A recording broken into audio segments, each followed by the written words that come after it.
Many videos on YouTube often paint a romantic picture of becoming an artist, and while some of the points they make are helpful, they often leave out crucial realities.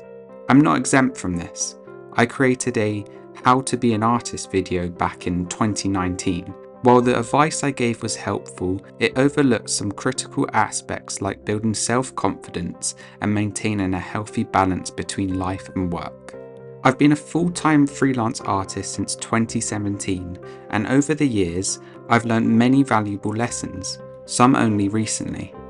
Looking back, I wish I'd known these things when I was starting out. When I began my freelance journey, I lacked confidence and knew little about the realities of this career. Fresh out of university after deciding not to continue to a third year studying graphic design, I was living with my parents, who supported my decision but weren't able to guide me professionally. Most of the knowledge came from scouring Google, YouTube, and Instagram. The overwhelming amount of advice out there often left me choosing the wrong path, which, in hindsight, was a necessary part of the process. Trial and error became my best teacher.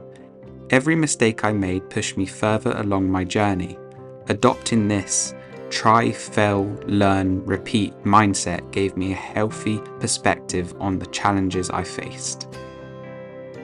Another crucial lesson I've learnt is the importance of consistency. To grow as an artist, you need to prioritize creating. One effective way to develop this habit is to set yourself challenges. For example, creating one piece of art every day for a month will help push past any excuse not to create. I used to participate in Inktober, which in turn taught me to make creative decisions quickly and build trust in my ability to achieve my goals. But consistency can also come with a downside: burnout. Over the past 7 years, I've learned that burnout can creep up on you without warning. I often would get stuck in autopilot mode, churning out work simply because I felt like I had to create something. I wasn't thinking about quality or outcomes.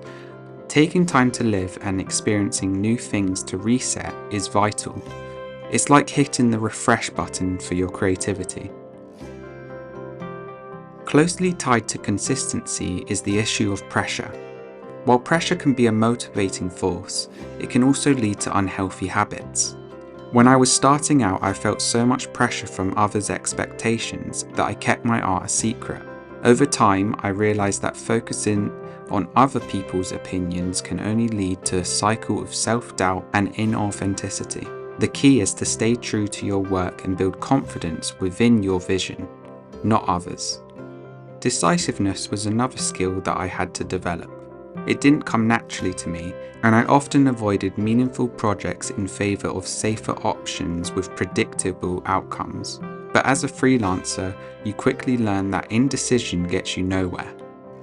Now, I approach decisions with this mindset: make a call, develop the idea, adjust if needed, and move forward. There's no wrong answer. You can always refine your work as you go. Over time, the fear of making the wrong choice fades, and you learn to trust yourself.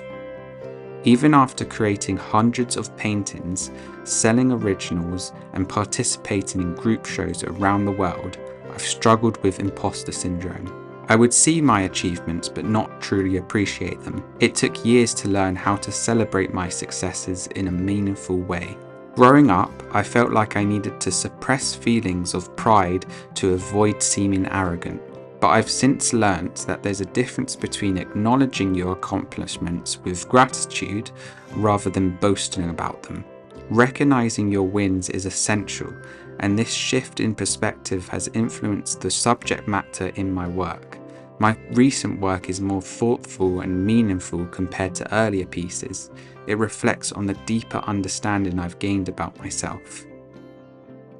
There are countless videos out there offering practical tips on starting your art journey, but understanding the emotional and mental challenges you'll face is just as important.